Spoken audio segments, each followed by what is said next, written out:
નમસ્કાર, આપ જોઈ રહ્યા છો ન્યૂ ભારત ન્યૂઝ અને હું છું ધ્રુવી। પ્રખ્યાત ગુજરાતી લોક સાહિત્યકાર અને ડાયરાના કલાકાર દેવાયત ખવડની કાનૂની મુશ્કેલીઓ વધુ ગંભીર બની છે। અમદાવાદ ગ્રામ્ય કોર્ટે તેમના જામીન રદ કરીને 30 દિવસની અંદર ચાંગોદર પોલીસ મથકમાં સરેન્ડર કરવાનો કડક આદેશ જારી કર્યો છે। આ કેસમાં ફરિયાદી ધ્રુવરાજ ચૌહાણની અરજી પર કોર્ટે આ નિર્ણય લીધો છે, જેમાં જામીનની શરતોનું પાલન ન કરવા અને સાક્ષીઓને ધમકાવવાના આરોપોનો ઉલ્લેખ છે।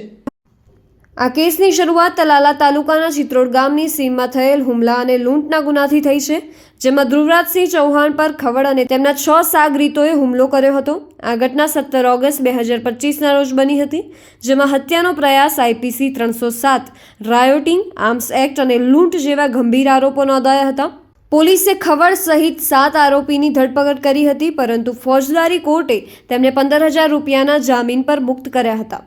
જો કે તલાલા પોલીસે વેરાવળ સેશન કોર્ટમાં રિવિઝન અરજી કરી, જેમાં જામીન રદ કરવાની માંગ કરી હતી। 11 સપ્ટેમ્બર 2025ના રોજ વેરાવળ સેશન કોર્ટમાં પોલીસની અરજી અમાન્ય રાખીને જામીન રદ કર્યા અને 7 દિવસના રિમાન્ડ મંજૂર કર્યા હતા।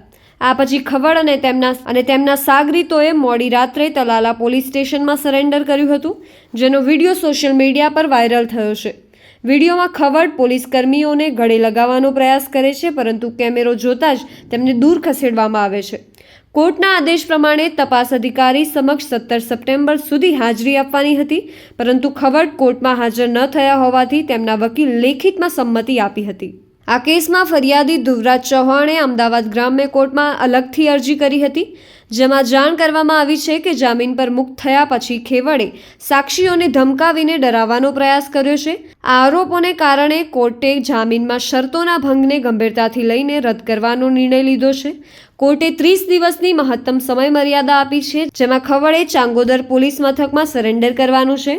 આદેશનું પાલન ન થાય તો વધુ કડક પગલાં લેવાશે, જેમ કે નોન બિલાબલ વોરંટ જારી કરવું।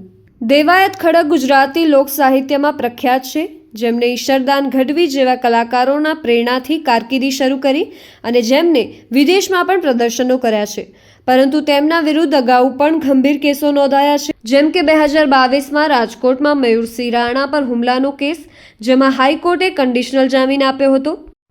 આ તો નવા કેસથી તેમની કારકિર્દી પર પડકારો વધ્યા છે। પોલીસ અને કોર્ટના આ પગલાંથી કાયદાના શાસનને મજબૂત કરવાનો સંદેશ આપવામાં આવ્યો છે, જેથી સાક્ષીઓની સુરક્ષા સુનિશ્ચિત થાય।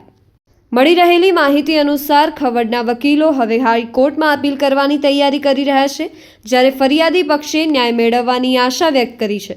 આગામી 30 દિવસમાં ખવડનું સરેન્ડર કેસની દિશા નક્કી કરશે।